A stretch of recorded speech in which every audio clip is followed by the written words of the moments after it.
कहानी के शुरू में हम एक आदमी ली मैन को देखते हैं जो अपनी दोस्त के साथ बैंकॉक शहर में रहा करता था। वो दोनों ही पेंटर्स हैं। वो पेंटिंग्स बनाने का काम बहुत अच्छे से करते थे। ये वान तो अपना दिमाग लगाकर बहुत ही अच्छी पेंटिंग्स बनाया करती थी, पर ली उससे भी ज्यादा तेज था। वो हर मशहूर पेंटर की नकल कर लिया करता था। उसका दिमाग इन कामों में बहुत अच्छा था। वो किसी भी पेंटिंग को देखकर उस जैसी ही पेंटिंग बना लेता था। हालांकि उसकी पेंटिंग्स को एग्जीबिशन नुमाइश में भी हिस्सा नहीं मिलता था, क्योंकि सबका कहना ये था कि उसकी बनाई गई पेंटिंग्स किसी और की नकल होती हैं। एक दिन वो शाम को जब घर जाता है तो वो युआन और उसके मैनेजर की बातों को सुन लेता है, जहाँ पर मैनेजर युआन से कहता है कि तुम अगर कामयाब होना चाहती हो तो तुम ली के साथ काम करना छोड़ दो, क्योंकि उसके बारे में सब यही जानते हैं कि वो नकल करके पेंटिंग्स बनाता है। पर वो जवाब देती है कि मैं ली के साथ काम करना नहीं छोड़ सकती। अगर तुम जाना चाहते हो तो चले जाओ।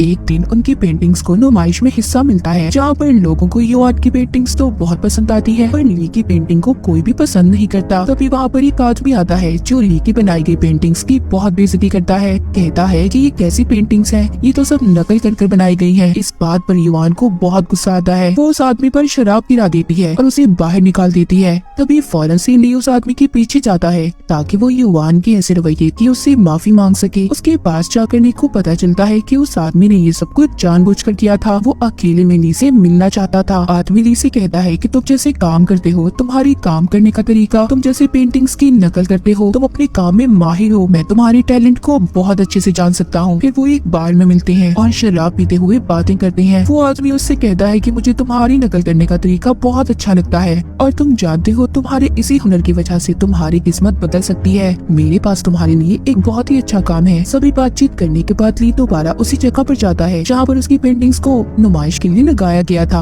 वहाँ जाकर वो अपनी पेंटिंग को ही जला देता है जिसकी बेइज्जती की गई थी। ली अपने इस काम से बहुत खुश था। ये सब करने के बाद वो उसी आदमी को बुलाता है जिसने ली की पेंटिंग की जानबूझकर बेइज्जती की थी। मिलकर उससे कहता है कि मैं तुम्हारे साथ काम करने के लिए तैयार हूँ और बताओ मुझे किस तरह की पेंटिंग्स बनानी होंगी। वो आदमी ली को $100 का नोट देकर कहता है इसकी नकल। यहाँ पर ली को पता चलता है कि वो आदमी तो उससे बहुत सारे नकली नोट्स बनवाना चाहता था ताकि उन नोट्स को कोई पहचान न सके। वो कहता है कि हम इतने ज्यादा नकली नोट नहीं छाप सकते, इसीलिए मैं तुम्हारे हुनर का इस्तेमाल करके कामयाब हो सकता हूँ। मैं तुम्हें इस काम में अपनी टीम का हिस्सा बनाना चाहता हूँ। ये बात सुनकर पहले तो ली थोड़ा परेशान हो जाता है क्योंकि ये काम गैर कानूनी था, पर जब वो ये बात सोचता है कि इन सब के बाद वो बहुत से पैसों में खेलने वाला है तो वो इस काम को करने के लिए मान जाता है। ये सब बातचीत करने के बाद ली वापिस से जब अपने घर जाता है तो देखता है युआन भी घर छोड़कर चली गई थी, क्योंकि जिस पेंटिंग को ली ने जलाया था उसके पैसे युआन को भरने पड़े थे। अगले सीन में हम देखते हैं कि ली उस आदमी के साथ एक प्राइवेट प्लेन में है। वो दूसरे शहर जा रहे थे। ली उस आदमी से कहता है कि मैं अब वापस तभी आऊंगा जब मैं बहुत सारे पैसे कमा लूंगा। मैं तभी युआन के पास जाऊंगा। उस प्लेन में उस आदमी के साथ उसकी और भी साथी थी जो नकली नोट को प्रिंट यानी छापने और बेचने का काम करेंगे। यहाँ पर सबसे अहम काम ये था कि नोट्स को प्रिंट करना। अगर इनके पास अच्छे से अच्छा प्रिंटर भी होता तब भी ये नोट्स में बनी बारीक लाइन को सही तरह से प्रिंट नहीं कर सकते थे। तो यहाँ पर आता है काम ली का, जो हर बारीक लाइन की भी नकल कर सकता था। और दूसरा काम था कि ऐसी पेपर कागज का इस्तेमाल जिस पर आसानी से कोई खराश ना सके। उस पेपर की खासियत ये होगी जब भी उस पर नीली स्याही वाली पेन से लिखा जाता तो वो उस स्याही को भी पीले रंग में बदल देता था। और इसी तरह बैंक में काम करने वाले लोग भी नकली नोट को अलग करते हैं। अब उस आदमी को वो कागज भी मिल गया था जिस पर उसने नकली नोट्स को बनवाना था। अब ली का काम यहाँ पर शुरू हो जाता है। वो कई दिन तक नकली नोट्स की नकल बनाने में लगा रहता है। वो नोट्स पर बनी छोटी सी छोटी चीज को बहुत अच्छे से बनाता। ली एक लाइन को भी नहीं छोड़ता। नोट पर तस्वीर बनाना, उस तस्वीर को फिर आर पार देखना बहुत ही मुश्किल काम था। वो सब यहाँ पर इस काम के लिए चाइनीज तरीके का इस्तेमाल करते हैं। वो नोट की बनी हुई पेंटिंग को एक मशीन के दरमियान में रखते हैं। उसके इर्द गिर्द दो पेपर्स को रखकर जैसा चाहते थे उनका काम बिल्कुल वैसा हो जाता है।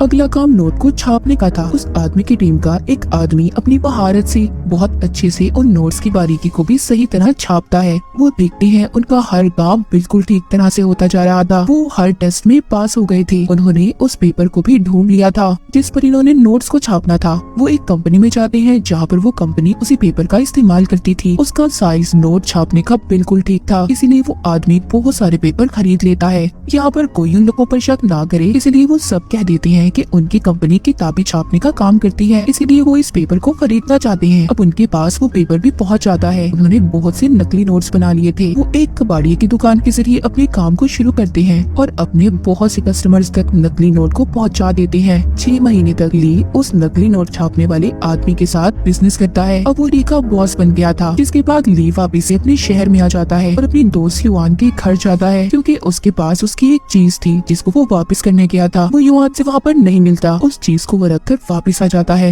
ये सब देखकर वो आदमी ली से कहता है कि तुम तो बहुत डरपोक हो, तुम एक लड़की से डर गए, देखो मेरी हिम्मत। वो अपनी हिम्मत दिखाने के लिए वहाँ पर पुलिस ऑफिसर पर गोली चला देता है। वो ली को भी गोलियां चलाने का कहता है, पर वो तो डरा हुआ था, इसलिए डर की वजह से गोली नहीं चलाता। पर उस आदमी ने सभी पुलिस वालों को मार दिया था। पर यहाँ पर ली की आंखों के सामने जो कुछ भी हो रहा था, वो इस वजह से बहुत ज्यादा परेशान था। ली अब सोचने लगा था कि उसका बॉस कितना पागल इंसान है जो बिना वजह किसी की भी जान ले सकता है। वो सोचता है कि वो तो बस इसके साथ मिलकर काम करना चाहता था। इन सब चीजों से लिए बहुत ज्यादा परेशान हो गया था। इसके बाद हम कहानी में एक और आदमी को देखते हैं जो पुलिस ऑफिसर था, जो नकली नोट्स की जांच पड़ताल किया करता था। उस ऑफिसर को इसलिए बुलाया गया था क्योंकि पुलिस को ये बात पता चली थी कि शहर में पिछले कुछ वक्त से बहुत से नकली नोट्स छापे जा रहे हैं। वो ऑफिसर इन सब बातों के बारे में पता करने के लिए शहर की सबसे बड़ी ऑफिसर से मिलता है। वो दोनों अपनी असली पहचान छुपाकर नकली नोट्स ढूंढने के मिशन पर लग जाते हैं। बहुत सारे लोगों से मिलने के बाद उन्हें आखिरकार उस आदमी से मिलने का मौका मिल ही जाता है जिसके साथ ली काम किया करता था,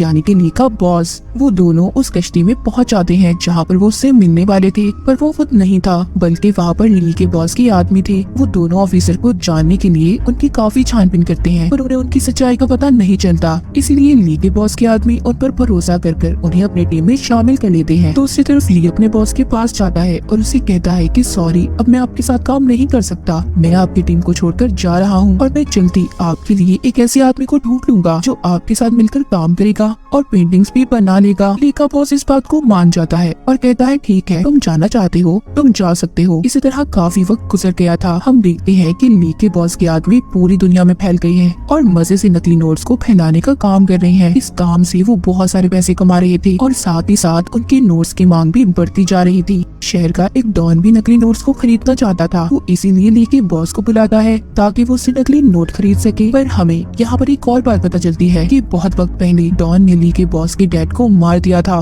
ली का बॉस यहाँ पर नकली नोट तो डॉन को देने आया था, पर वो उसे मारना भी चाहता था। वो अपने डैड की मौत का बदला लेने आया था, इसलिए यहाँ पर वो ली को भी अपने साथ ले आता है और कहता है कि तुम्हारी जैकेट में जो बॉम्ब है उसे चला दो। लेकिन बेचारा डरा हुआ ली ऐसे करने से मना कर देता है। पर कुछ देर के बाद बाहर खड़ी कार में बहुत बड़ा धमाका हुआ था। तभी वहाँ पर गोलियां चलना भी शुरू हो जाती हैं। इस धमाके में डॉन और उसके सभी आदमी मारे गए थे, लेकिन इस धमाके में एक लड़की बच जाती है जो डॉन के साथ काम किया करती थी। वो डॉन को नोट्स असली है या नकली इस बात के बारे में बताया करती थी। वो लड़की भी अब ली और उसके बॉस के साथ मिलकर काम करने लगी थी। इस तरह ली की उस लड़की के साथ काफी अच्छी दोस्ती भी हो जाती है। ली के बॉस को काम करते काफी वक्त गुजर जाता है। अब वो लोग अपने काम से लंबी ब्रेक लेते हैं, यानी कि उन लोगों ने अपने काम को कुछ वक्त के लिए रोक दिया था। ली दोबारा से अपने शहर में अपने बॉस के साथ वापस आ गया था। वो युआन के घर जाता है। वो देखता है युआन एक बहुत ही मशहूर पेंटर आर्टिस्ट बन गई थी। उसने अपनी 1000 से ज्यादा पेंटिंग्स को बेच दिया था। लेकिन जब ली को ये बात पता चलती है कि युआन ने मंगनी करनी है और वो बहुत जल्दी शादी करने वाली है, तो उसे बहुत दुख होता है। उसका बॉस कहता है कि तुम अगर युआन को इतना पसंद करते हो तो तुम्हें उसके लिए लड़ना होगा, तुम उसे बताओ कि तुम उसे कितना पसंद करते हो। ये सब कहने के बाद बॉस ली को अपने साथ ले जाता है जहाँ पर शिप पर उन्होंने मीटिंग करनी थी। पर साथ ही ली के बॉस को उस ऑफिसर का भी पता लग गया था जो इनकी टीम में शामिल होकर खुफिया तौर पर छानबीन कर रहा था। ली के बॉस को यहाँ पर एक और बात पता चलती है कि उनके पीछे पुलिस इस वजह से लगी हुई है क्योंकि उनकी टीम के आदमी ने असूल को तोड़ा था जो नोट छापने का काम किया करता था। उसने नकली नोट से एक घड़ी खरीदी थी और उसी की वजह से पुलिस इनके पीछे थी। ली का बॉस उस आदमी को पकड़ लेता है और साथ ही ये भी कहता है कि तुम्हें और तुम्हारी फैमिली को अब मरना होगा क्योंकि तुम्हारी वजह से हम सब मुसीबत में हैं। तुमने हमारे काम के असूलों को तोड़ा है। वो आदमी बहुत मिन्नतें करता है कि उसे ना मारे, उसे छोड़ दे। यहाँ पर ली भी उस आदमी को बचाने की कोशिश करता है पर बॉस उसे भी पीछे कर देता है। बॉस उसे मार देता है। ली का बॉस उस ऑफिसर से मिलता है जो खुफिया तौर पर इनकी छानबीन कर रहा था, पर वो ऑफिसर नहीं जानता था कि इन्हें उनकी सारी सच्चाई पता चल गई है। बॉस वहाँ पर ली को बुलाकर कहता है कि इस ऑफिसर को तुमने मारना है। ली बहुत ज्यादा डरा हुआ था।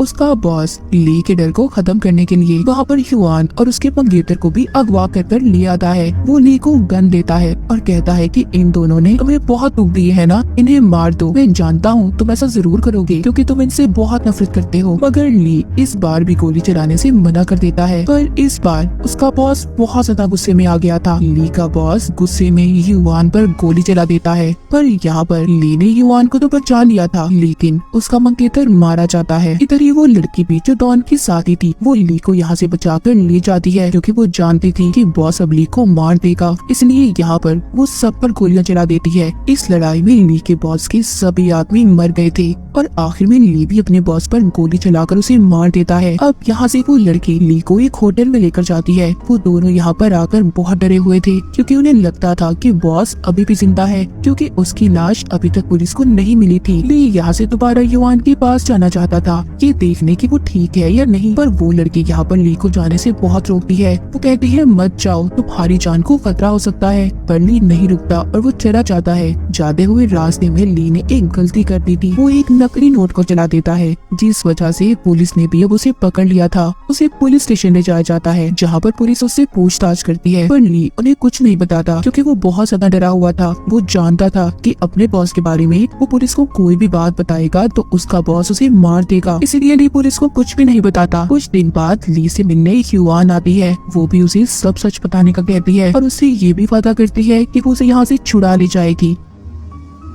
यहाँ पर पुलिस और ली के दरमियान में ये बात तय होती है कि अगर वो पुलिस को सब कुछ बता देगा तो पुलिस उसे छोड़ देगी। ली ये फैसला करता है कि पुलिस को वो सब कुछ सच बता देगा। वो अब यहाँ पर अपनी पुरानी जिंदगी के बारे में बताता है कि कैसे वो अपने बॉस से मिला, कैसे उन लोगों ने नकली नोट्स बनाने का काम किया और कैसे उसने पहली मर्तबा अपनी आंखों के सामने किसी आदमी को मरते हुए देखा। अपने बॉस के बारे में सब कुछ बता देता है। उसने उसकी तस्वीर भी बनवा दी थी और साथ ही साथ उस लड़की की भी जो पहले डॉन के लिए काम किया करती थी। पुलिस हर जगह उन दोनों की छानबीन और उन्हें ढूंढने में लग जाती है। जो पुलिस ऑफिसर ली के बॉस को ढूंढ रहा था तभी वो देखता है वैसे ही शक्ल का आदमी पुलिस की यूनिफॉर्म पहने फिर रहा था। तभी पुलिस वाले उसे पकड़ लेते हैं, पर छानबीन करने के बाद पता चलता है कि वो आदमी तो कब से पुलिस के लिए काम कर रहा था, तो ये ली का बॉस कैसे हो सकता है। पर बिल्कुल इस पुलिस वाले की शक्ल का आदमी ही ली का बॉस भी था। और यहाँ पर अब हमें पता चलता है इस कहानी का असल राज। ली और उसका बॉस दोनों एक ही आदमी थे, यानी कि ली ने अपने ही दिमाग में एक ऐसे इंसान की कहानी को बनाया था जो नकली नोट बनाने का कारोबार किया करता था, ताकि वो कभी ऐसे सच का सामना ही न कर सके कि वो एक बुरा इंसान है, यानी कि नकली नोटों का कारोबार ली ही कर रहा था। उसने अपने आप को सबके सामने बहुत ही सीधा इंसान बनाकर पेश किया, यानी कि जब भी कहानी में बॉस ने गलत काम किया वो कोई और नहीं बल्कि ली ही किया करता था। वही अब तक सबको मार रहा था। यहाँ पर एक और हैरान कर देने वाली बात सामने आती है कि जब जेल में ली को युआन छुड़वाने आई थी और उसने ली से ये भी कहा था कि सब सच बता दो, वो लड़की युआन नहीं बल्कि जो डॉन के साथ काम करती थी। वो लड़की ली को बहुत पसंद करती थी, पर जब डॉन के घर धमाका हुआ तो उस धमाके में उस लड़की का चेहरा खराब हो गया, इसीलिए उसने अपने चेहरे की सर्जरी करवाकर अपना चेहरा युआन जैसा बनवा लिया और इसीलिए वो जेल में आई थी सिर्फ ली को बचाने के लिए। इसके बाद प्रेजेंट यानी कि मौजूदा वक्त में हम ली और उसी लड़की को देखते हैं जिसका चेहरा अब युआन जैसा था। वो युआन बनकर अपनी जिंदगी गुजार रही थी। जो वो लड़की उससे पूछती है कि तुम मुझे पसंद करते हो, वो कहता है नहीं, मैं सिर्फ असली युआन से प्यार करता हूँ। अगले दिन की दोनों कश्ती में शहर से दूर जा रहे थे ताकि इन दोनों को कभी भी पुलिस ना पकड़ पाए। यहाँ पर रास्ते में वो लड़की बताती है कि मैं घंटों से कश्ती को यहीं पर घुमा रही हूँ, अब अभी भी इस शहर में है। वो कहती है ली अगर तुम मेरे नहीं तो किसी के नहीं, मैं तुम्हें और खुद को मार लूंगी। तभी पुलिस ने भी उनका पीछा करते उन्हें यहाँ पर घेर लिया था, मगर उनकी कश्ती में यहाँ पर धमाका होता है। उस धमाके में ली और वो लड़की दोनों मर गए थे। आखिर में हमें दिखाया जाता है कि पुलिस वाले युआन के पास जाते हैं। जब युआन ली की तस्वीर देखती है तो उसे याद आता है कि ली तो उसका पड़ोसी था। यहाँ पर पता चलता है कि ली और युआन के दरमियान में कभी कोई रिश्ता ही नहीं था। ली ने सारी कहानियां अपने दिमाग में खुद ही बनाई हुई थी कि वो युआन को पसंद करता है। युआन से तो कभी उसका कोई रिश्ता ही नहीं था। और इसी के साथ ही कहानी यहीं पर खत्म